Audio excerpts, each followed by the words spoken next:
untuk membuktikan kebenaran adanya jalur laki-laki yang lengkap itu. Hampir semua jalur perempuan. Sehingga kiai-kiai kita itu kan nggak malu-malu. Dikatakan lewat jalur perempuan nggak malu-malu, tapi Habib itu malu.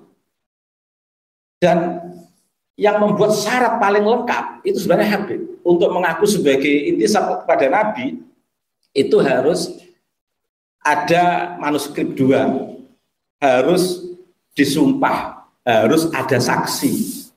Jadi yang membuat syarat untuk bisa akurat dari hasil verifikasi bahwa orang ini tersambung kepada Nabi, itu yang membuat syarat sampai ketat itu sebenarnya Robitoh. Syarat akurat itu yang dipakai Kiai Imad, tetapi begitu Kiai Imad pakai syarat itu, Robitoh menolak. Sekarang agak kendor syaratnya Robitoh sekarang ini.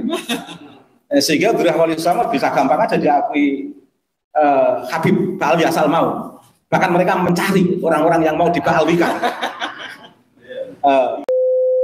Ada obrolan yang berhubungan dengan umat dan mengembalikan sejarah bukan karena kebencian, dan juga mengembalikan marwah Nahdlatul Ulama yang selalu distorsi, dibelok-belokkan melalui pendekatan glorifikasi dan apa istilahnya,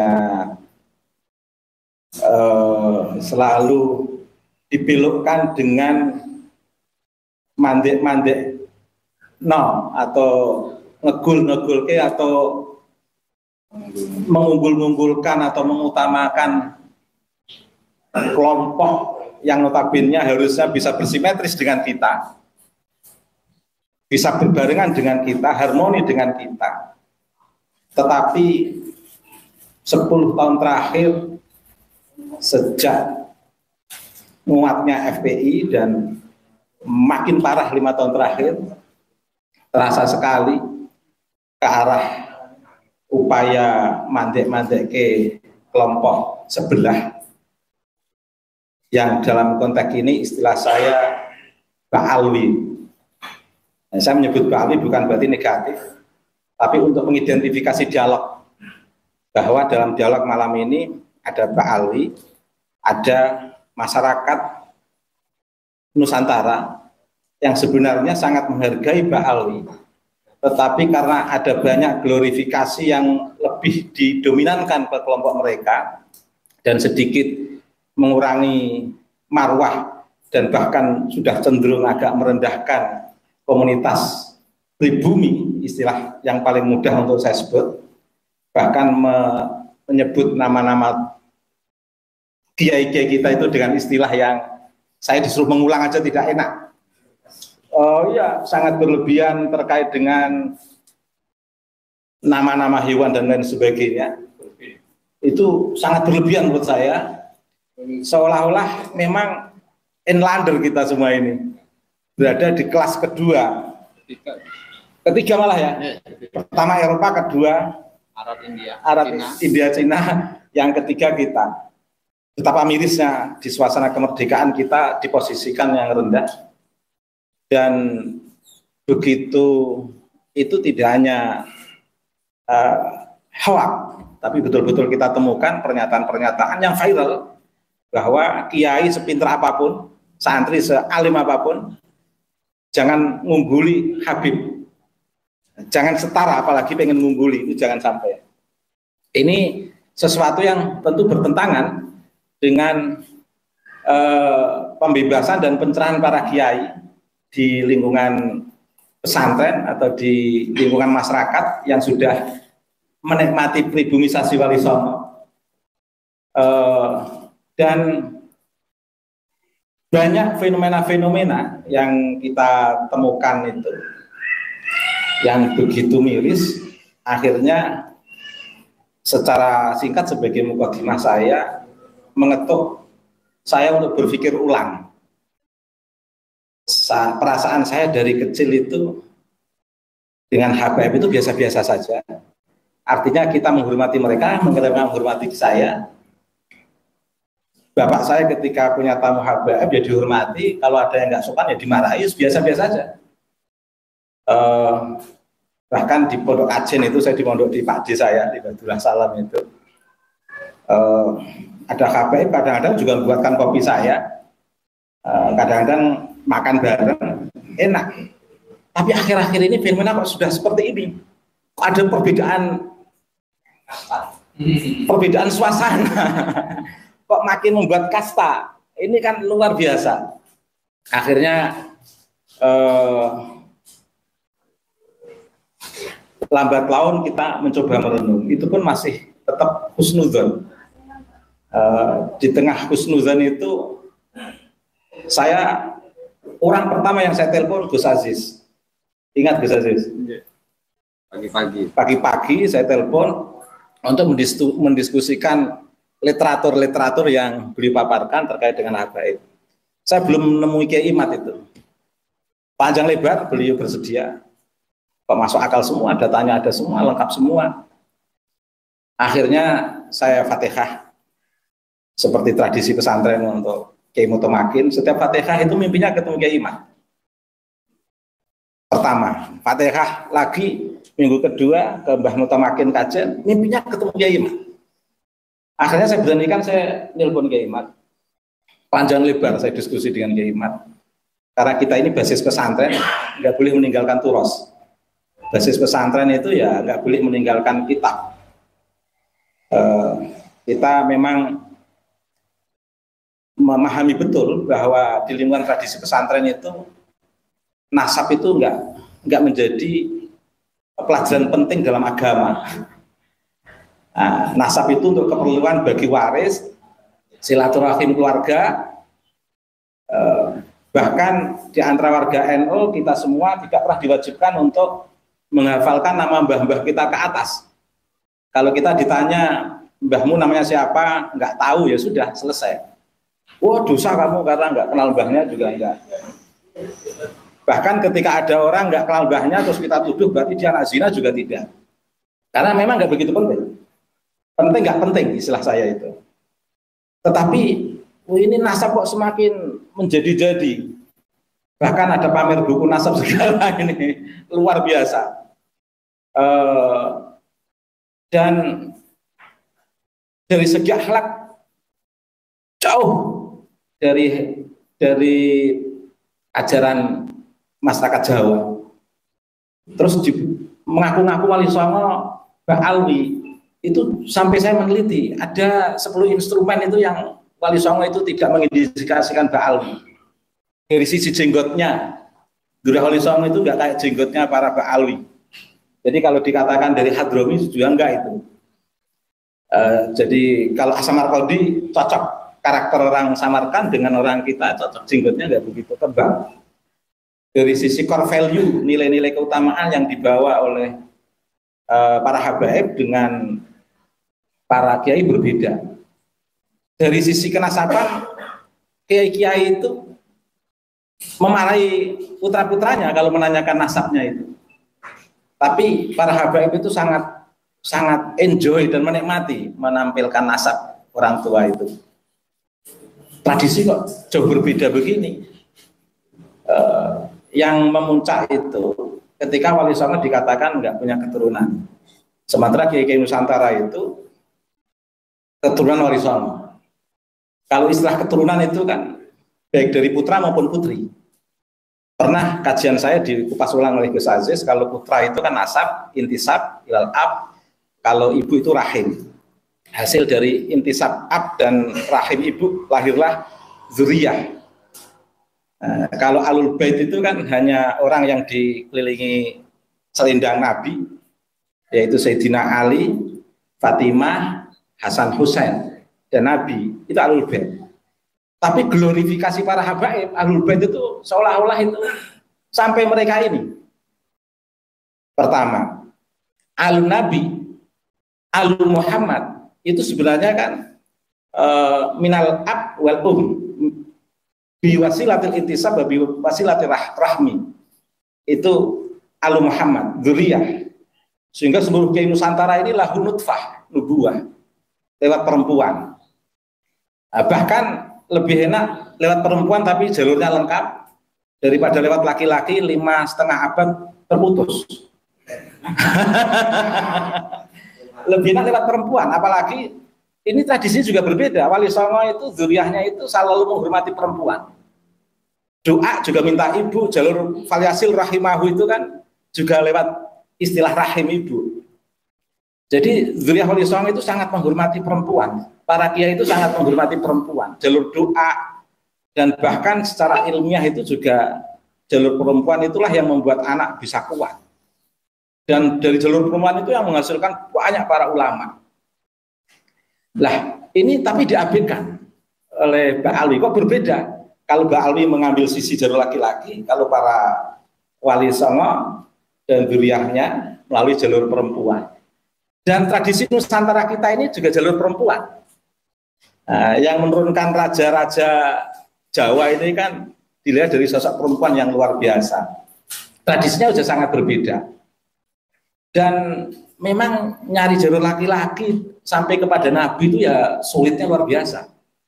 Dan paling mudah dalam konteks deteksi DNA, tapi paling sulit untuk membuktikan kebenaran adanya jalur laki-laki yang lengkap itu.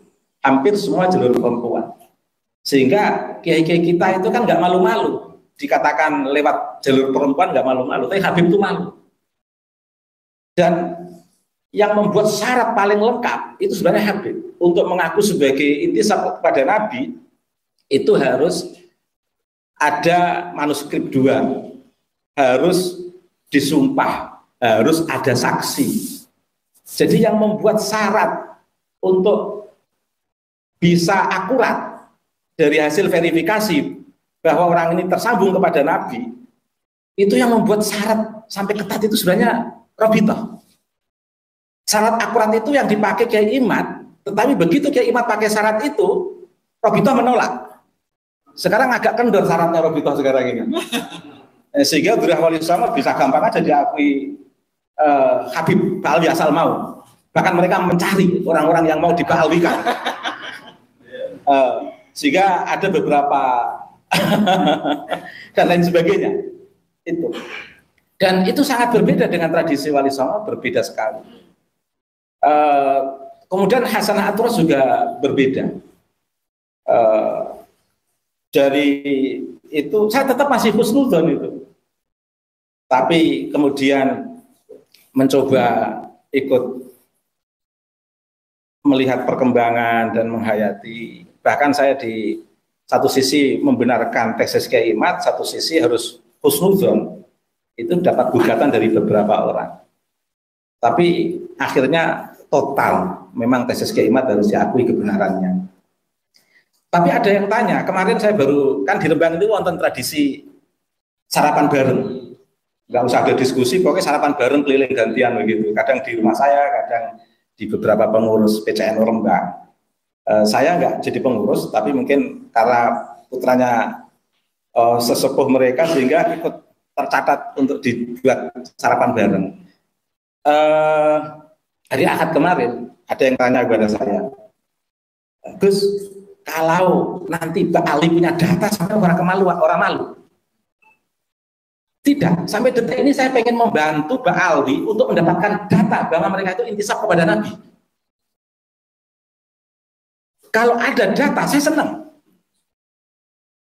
Mungkin kalau ada data, Gus Aziz juga nggak akan nutup-nutupi. Harus terbuka, ya? Harus terbuka dalam konteks keilmuan.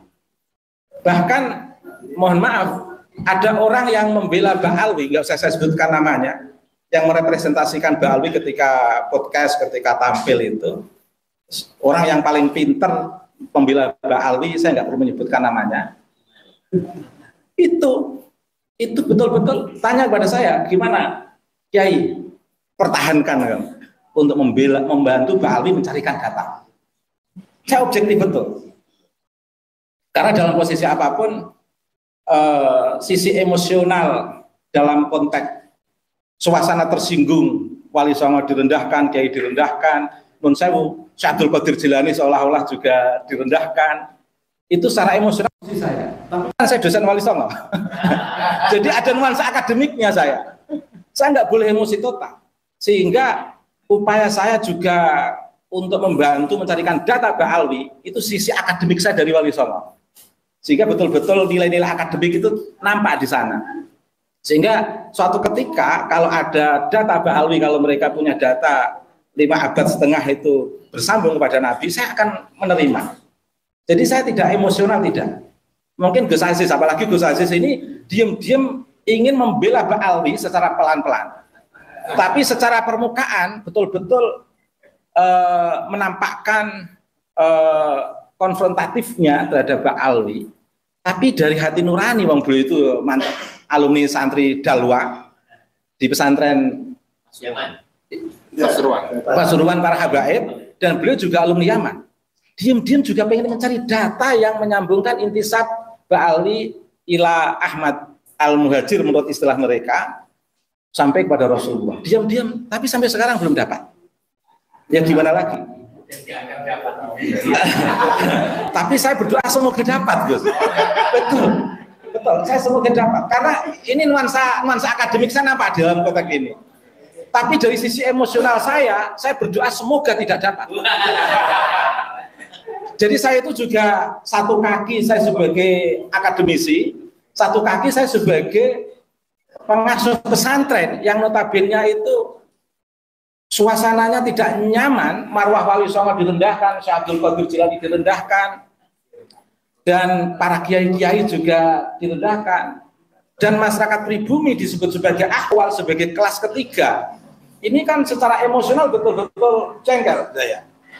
Tapi tetap saya menyisakan perspektif akademik saya dengan betul-betul berupaya. Kalau ada orang yang ingin mencari membantu Ba'alwi untuk mendapatkan data itu saya apresiasi. Orang yang paling cerdas membela Ba'alwi saya apresiasi, teruskan. Saya selalu mengatakan teruskan. Nah ini bukan di dua kaki saya, bukan di dua, tapi saya ingin betul-betul ini itu betul-betul objektif. Karena dalam posisi apapun kita ini sudah menjadi satu bangsa dalam pergumulan yang sama, tetapi dalam konteks emosional ya tetap saya terasa. Cuma dari sisi akademik saya akan menghargai kalau ada temuan-temuan yang menemukan bahwa Ba'alwi itu bersambung kepada Nabi Mustafa Muhammad SAW. Gelap-gelap tidak buat apa-apa, ya? Nah, ini sebagai pengantar. Secara singkat tadi sempat ditanyakan terkait dengan Kiai Miftahul Ahyar. Saya memahami dari perspektif positif thinking saya, tapi saya nggak tahu Gus Aziz nanti. Yang jelas beliau adalah orang tua kita, kasepuan kita, dan sanad saya di pesan orang tua saya itu pokoknya jangan sampai berani sama Ketua Tanfid dan Rois Suriah PBNO sama pengurus wilayah dan PCNO. Pokoknya saya itu di sanad orang tua saya itu kalau sudah orang menduduki Tanfid dan Rois Suriah baik di tingkat MWC, PCNO, wilayah maupun pusat harus kamu hormati. Makanya saya tetap menghormati itu. Dan salah satu penghormatan saya mencoba secara publik, entah ada yang agak jengkel pada saya ketika yang saya menampakkan membela Kiai Miftah. Dalam konteks apa? Saya membela beliau sebenarnya ingin memposisikan bahwa beliau itu seperti orang Jawa, bukan Ba'alawi. Artinya apa? Wong Jawa itu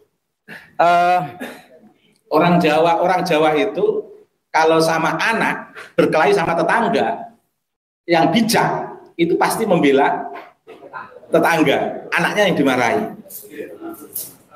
Lah, Kiai Miftahul Ahyar itu wong Jawa bukan Ba'alwi. Maka saya memahami Kiai Miftahul Ahyar memarahi kiai-kiai muda NU dan anak-anak muda NU seperti itu sangat saya pahami. Tetapi namanya anak wong Jawa itu tidak ada salahnya menerima amarah orang tua, tapi tetap mempertahankan jati dirinya. Toh pada akhirnya orang tua pasti akan senang pada anak yang mempertahankan jati dirinya, meskipun di depannya dimarahi. Itu orang tua kita. Wong tua Jawa itu nek ana anak bener, tukaran di tombol tetap sing diamu anake. Tapi dalam pikiran orang tua tetap akan menghargai anak yang mempertahankan jati dirinya. Lah Kiai Imad, kita semua itu tidak ada salahnya untuk mempertahankan jati diri kita, untuk tidak segan-segan melakukan satu kritik atau bahkan sampai pada titik penolakan kalau memang ada objek-objek yang memang tidak rasional dan tidak empiris. Sehingga Kiai Muda NU dan anak muda NU terkait dengan kenasapan ini, saya memotivasi melaku terus, jalan terus, jangan kendor. Uang tua kamu ben, ngambil uang tua berkah. Dan kita nggak perlu benci sama orang tua. Itu posisi saya. Sehingga posisi saya membaca Kiai Miftahul Ahya. Selain itu kan beliau sebagai orang tua dalam konteks memimpin organisasi besar, sehingga biar tidak terlalu terbebani secara psikis ketika harus bertemu dengan para habaib, memang harus bersikap seperti itu. Tetapi akan menjadi persoalan ketika kiai-kiai muda dan anak-anak muda NU kemudian pada takut ngeloko, itu jadi persoalan baru itu. Karena ini menghadapi kebenaran. Biasa orang tua agak gagap teknologi kan biasa. Tapi anak kan bukan berarti orang tua anti teknologi terus anak menolak teknologi. Orang tua anti ilmu pengetahuan, anak menolak ilmu pengetahuan. Kan tidak begitu. Karena Ba'alwi tidak bersambung ila Nabi Mustafa Muhammad SAW dalam konteks kenasaban, itu ilmiah. Baik dari kajian literatur, Hasanah At-Turas, nanti Gus Aziz yang akan menyampaikan dalam obrolan ini, maupun dari saintifik uji DNA, maupun dari kajian filologi yang disampaikan oleh Prof. Manahim Ali. Saintifik DNA itu disampaikan oleh Dr. Sugeng. Dan ada teori baru justru yang mengeluarkan adalah Ketua Tanfid PBNU. Keren, luar biasa ini. Agak berbeda dengan Rais Suriah. Ya, dan itu biasa di NU. Kalau nggak begitu nggak NU memang. NU itu biasa, anak muda NU beda dengan kasepuannya biasa, tetap hormat, tapi jangan berubah prinsip keilmuannya. Di pesantren itu biasa, santri akan bisa jadi kiai ketika sudah alim, tapi kalau muhibbin nggak akan pernah jadi habib dia. Di NU itu biasa. Ada. Dan Gus saya menyampaikan sangat rinci. Kalau Ahlul Bait itu seperti yang saya sebutkan tadi, kalau Alu Muhammad itu bisa melalui dua jalur nasab dan jalur rahim. Jalur nasab itu jalur orang tua, jalur rahim itu jalur ibu. Dan yang ketiga, jalur bukan alun nabi, tapi istilahnya itrah, kitabullah wa itrah. Saya menegaskan, namanya itrah itu ya madhahirul ummah, penanda-penanda dari keturunan nabi yang pintar, yang cerdas. Istilah Gus saya agak kasar, bukan yang goblok begitu.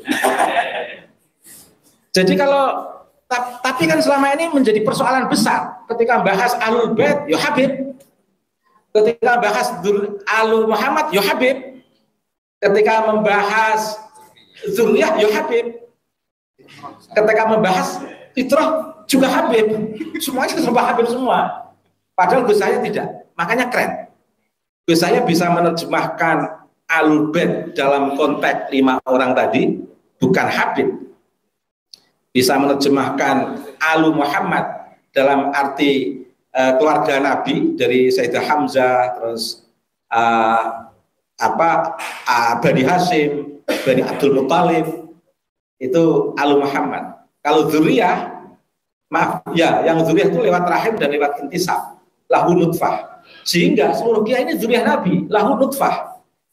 Dulu sebenarnya Gus saya sudah nyindir kalau seluruh orang yang menjadi tokoh-tokoh agama ini, madhahirul ummah ini, rata-rata adalah lahu nutfah min nutfatin nubuwah.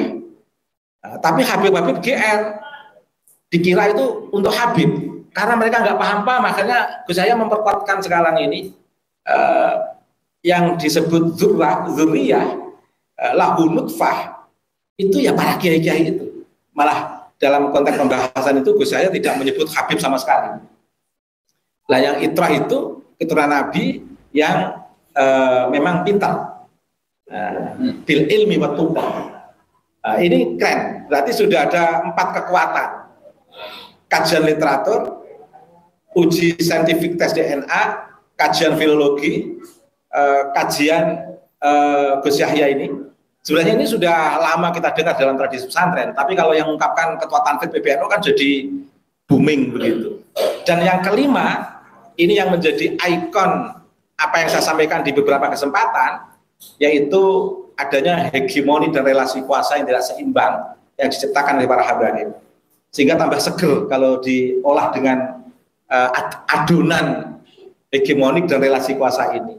Karena memang dalam sejarah panjang tidak bisa dipungkiri kehadiran para habaib itu memang sangat nampak suasana hegemoniknya dan sangat nampak suasana yang dibangun dalam konteks relasi kuasa yang tidak seimbang.